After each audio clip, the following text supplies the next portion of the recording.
Seguimos aqui no Liberdade de Opinião e agora nós vamos para Brasília conversar com o jornalista Alexandre Garcia. Alexandre, bom dia, tudo bem? Bom dia, Evandro. Seja bem-vindo. Vamos então aos temas de hoje. Vamos então aos temas de hoje. Eu gostaria de começar repercutindo com você essa operação que foi deflagrada no estado do Amazonas. 25 mandados de busca, apreensão e prisão cumpridos, bloqueio de mais de 22 milhões de reais em Manaus e também na capital Porto Alegre, no Rio Grande do Sul, e uma investigação que aponta o alto escalão da Secretaria de Saúde, sob orientação do governador do estado do Amazonas, Wilson Lima, num esquema que, segundo a Polícia Federal, teria levado ao desvio de dinheiro público, à fraude em contratos para aquisição de materiais que ainda estão abaixo do que necessitam pacientes e trabalhadores da saúde lá do estado do Amazonas. Como que você vê essa operação para o governador e também para o estado neste momento, Alexandre? Pois é, pega muito mal para o governador. Ele foi um dos que assinou, né? Parece que 17 fizeram uma petição ao Supremo para não irem para a CPI. Não sei como não vai para a CPI. Se bem que já está sendo investigado pela Polícia Federal, né? Já num nível de busca e apreensão, para juntar provas, né? Então, isso, de certa forma, enfraquece os demais governadores que querem se preservar de ter que aparecer na CPI prestando contas. Mas foram bilhões de reais que foram para lá, né? Aliás, desvio na saúde pode dar até urticária no presidente da CPI, né? O senador Omar Aziz não está lá incluído, mas a mulher dele foi presa 2 vezes, os 3 irmãos dele foram presos por desvios à saúde lá no Amazonas. O Amazonas é um problema sério na área de saúde, né? E, aliás, foi o foco de 2 dias de trabalho da CPI com o ministro Pazuello, a questão de oxigênio lá no Amazonas. Então, é um aviso para os outros. E também uma derrubada daquela narrativa de que o presidente Bolsonaro tem influência na Polícia Federal, né? Já mostrou que não tem influência no dia que surpreenderam o ministro do Meio Ambiente, inclusive com busca e apreensão na casa dele em São Paulo. E agora se trata de um governador que é aliado do presidente, né? Então, eu diria que foi bem oportuna essa busca e apreensão da Polícia Federal para dar uma sacudida. Olha, os 45 senadores que assinaram o requerimento de maior assinatura querem isso. Querem investigação dos bilhões do dinheiro do pagador de impostos que foi para governos estaduais, né, e que deram sumiço em respiradores, em material de proteção, como a gente viu aí na reportagem de Manaus há pouco, né? Então é preciso sim investigar, porque dinheiro do pagador de impostos é um dinheiro sagrado. Agora, Alexandre, o fato do governador Wilson Lima ser aí um aliado do presidente Jair Bolsonaro poderia fazer com que a bancada, né, do governo no Senado, na CPI, esperasse a poeira baixar para fazer, né, esse questionamento, ou isso deve mudar o calendário de fato, independentemente de ser aliado ou não, de ser de partido que tem o apoio do presidente ou não, ele deve mudar os rumos da CPI, ou seja, alterar o calendário e ser chamado mais cedo do que poderia se não houvesse essa operação da Polícia Federal? Olha, pelo que eu conheço dos governistas lá da CPI, não vai ter proteção, não. Eles querem investigação, é exatamente isso que eles querem. Aliás, um senador independente, senador Girão, o foco dele no requerimento dele, o tal que tem 45 assinaturas, quer exatamente isso. Então, o governador Wilson Lima talvez abra as portas da CPI para outros governadores darem explicação.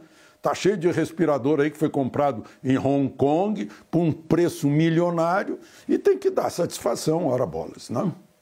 Alexandre, falando em CPI, eu gostaria de discutir com você um pouco sobre o depoimento da médica doutora Nise Yamaguchi ontem. ela foi convidada à CPI e negou ter feito parte de uma estrutura paralela de aconselhamento.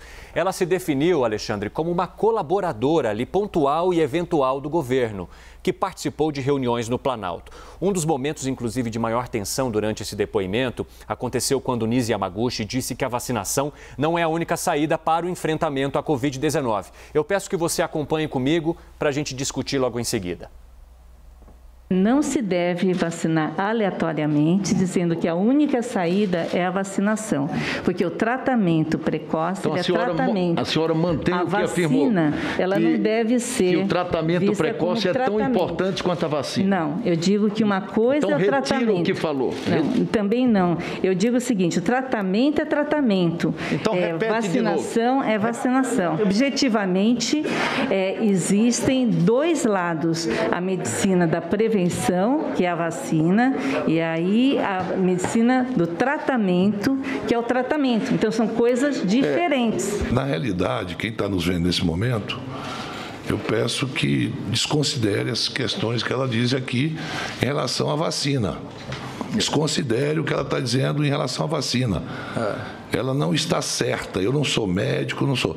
Mas vacina, desde que a gente tem por gente, vacina sempre preveniu. É melhor prevenir do que remediar. Isso é histórico, doutora Anísia. Perfeito. Isso é histórico, não é de hoje. Alexandre, vamos por pontos. Eu gostaria que você primeiro comentasse a sua opinião sobre o depoimento dela, sobre as falas de doutora Nise Yamaguchi e o confronto com os senadores. Que bom que a gente pode assistir isso de novo, né? Porque é incrível o que a gente ouve. Esse senador Omar Aziz tem cada uma. Ontem, quando ele quis saber... E esse médico que estava lá no encontro no Palácio do Planalto, qual é a especialidade dele? Aí ela respondeu, anestesista. Anestesista, né? Gente, ele tinha um sanitarista, ele tem um sanitarista e um ortopedista ali na frente dele, e ele desdenha uma especialidade médica, é uma coisa incrível. Olha, outro dia eu comparei aqui, né, com a Inquisição, com Torquemada. Ontem ele pôs a cereja em cima do bolo. Ele fez ameaça de fogo do inferno. Sim, fez ameaça de fogo do inferno para aqueles que criticam aquela experiência desastrada que fizeram em Manaus com a cloroquina que resultou em mortes. Prometeu o inferno. Disse, quando morrerem não vão para o céu, vão para o inferno. Incrível. Agora a gente viu aí esse bate-boca com o senador Calheiros, foi só a pontinha do iceberg. O senador Calheiros demonstrando assim um espírito autoritário, agressivo, assim com um viés machista, uma coisa incrível. Chegou ao ponto, gente, chegou ao ponto de a senadora Leila Barros, a Leila do vôlei, estava assistindo no gabinete dela. Ela não aguentou, ela é oposição lá dentro, ela é contra ela quer investigar o presidente Bolsonaro, etc. Ela saiu do gabinete, foi para a CPI e disse, gente, vocês não deixam a depoente terminar o raciocínio, né? É incrível. Aí, e o senador Omar Aziz também, sempre com o cavalheirismo de sempre, né? Ele olha para ela e diz, você chegou agora, está fazendo o que aqui? Algo assim. Ela disse, não, eu estava assistindo lá no meu gabinete. No gabinete? Com o maior cinismo. Gente, a gente é obrigado a assistir isso, esse nível, né? Mas é muito bom que isso tenha transparência, seja transmitido para todo mundo, para que todo mundo perceba, todo mundo saiba a respeito do que está se passando lá dentro, né? Porque esquecem mínimo de cortesia com uma pessoa que foi convidada para dar esclarecimentos e não é uma pessoa, é uma infectologista, é uma cientista que está dando o seu tempo para isso. Ela vem como voluntária, oferecendo seus serviços. Bom, era essa a minha opinião, Evandro. Rapidamente, Alexandre, a doutora Nise, ela não é infectologista, né? Ela é uma médica especializada no tratamento do câncer, também tem especialização em pneumologia. A infectologista é a Luana Araújo, que vai hoje, já a gente vai conversar sobre isso também. E eu queria saber de você, Alexandre, se sobre essa existência do gabinete paralelo que foi tão questionada ali pelos senadores durante o depoimento da doutora Nise Yamaguchi. né? Eles questionando de que forma que ela atuava, como que era essa parceria com o governo federal e muitas vezes tentando questioná-la sobre gabinete paralelo, mas você fazia parte do gabinete paralelo, e ela, em todas as vezes, dizendo não existe gabinete paralelo, não fiz parte de gabinete paralelo. Se houver uma acariação, isso pode render algum tipo de problema para a doutora Anísio ou, de fato, não há gabinete paralelo?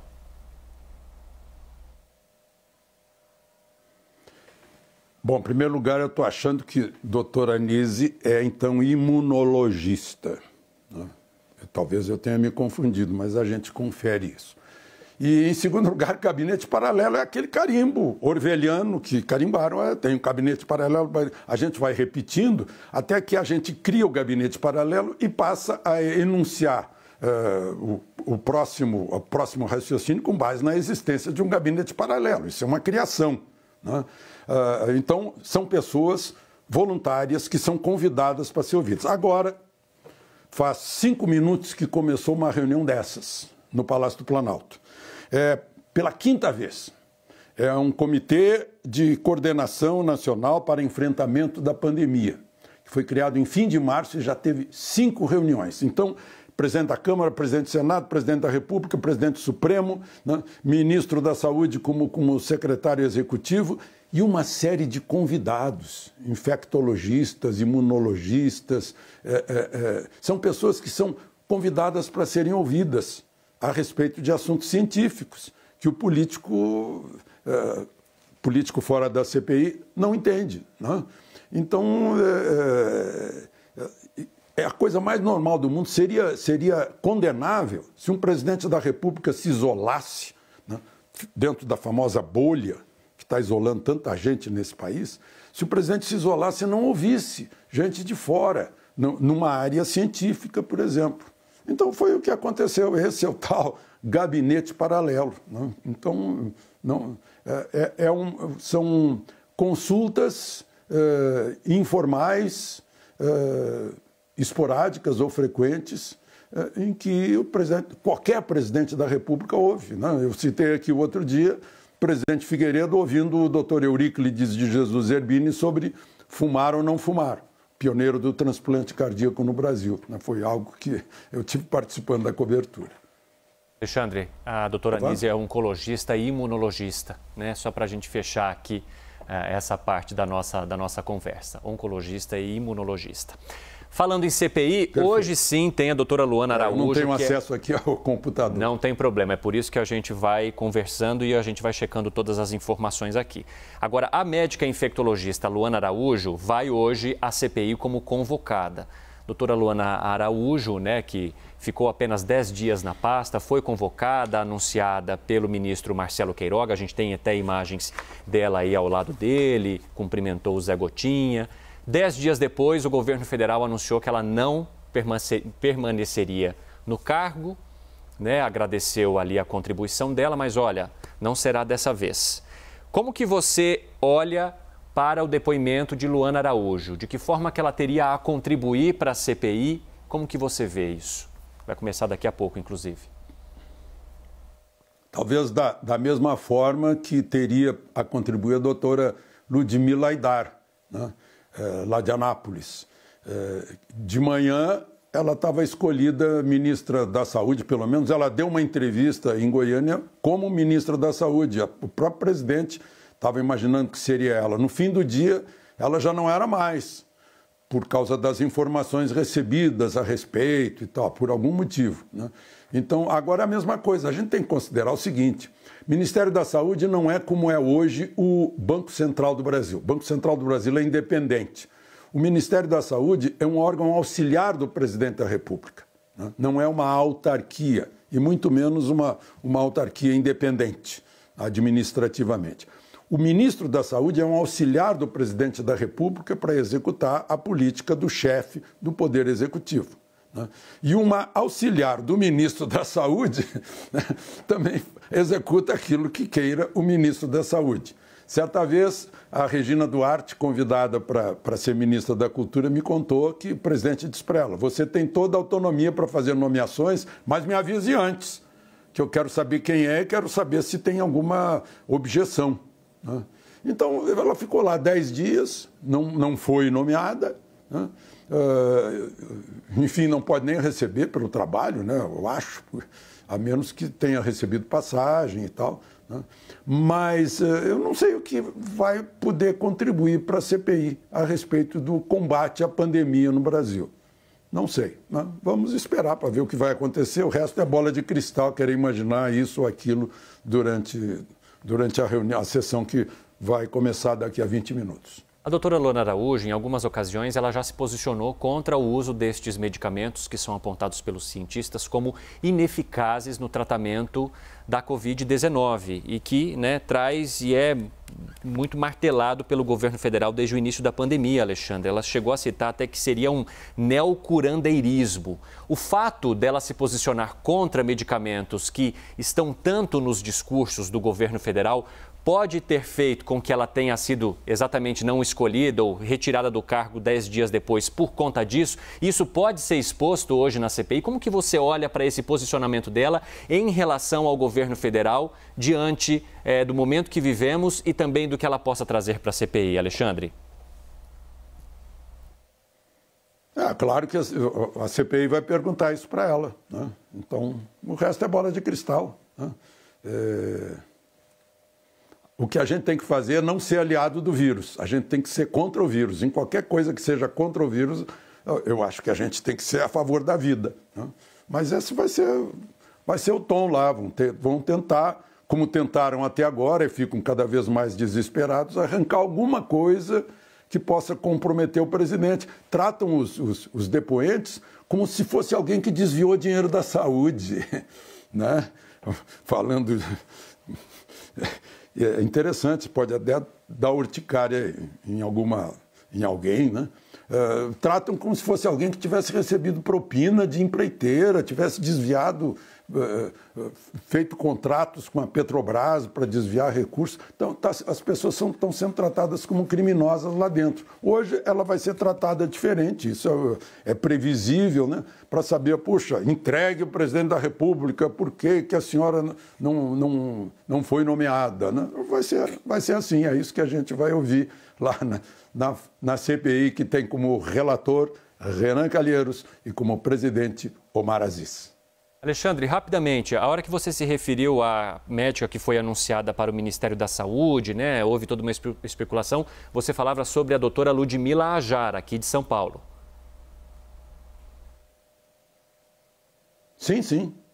Ah, ok. Não, é que na hora me pareceu que eu falei Anápolis porque ela é natural de Anápolis, a família toda é de Anápolis, o pai dela é de Anápolis. Sim, não, é porque na hora você falou Ludmila... Eu conheço todos os amigos dela lá de Anápolis. Ludmila Aidar de Anápolis, só para deixar claro, a Ludmila Ajar que nasceu em Anápolis é a Ludmila Ajar aqui de São Paulo, que chegou a ser falada para... Né, conheço os professores dela de medicina.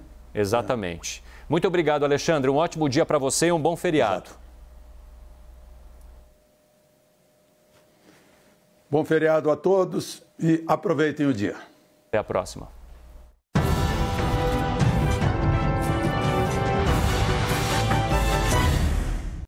As opiniões emitidas pelos comentaristas do quadro não refletem necessariamente a posição da CNN.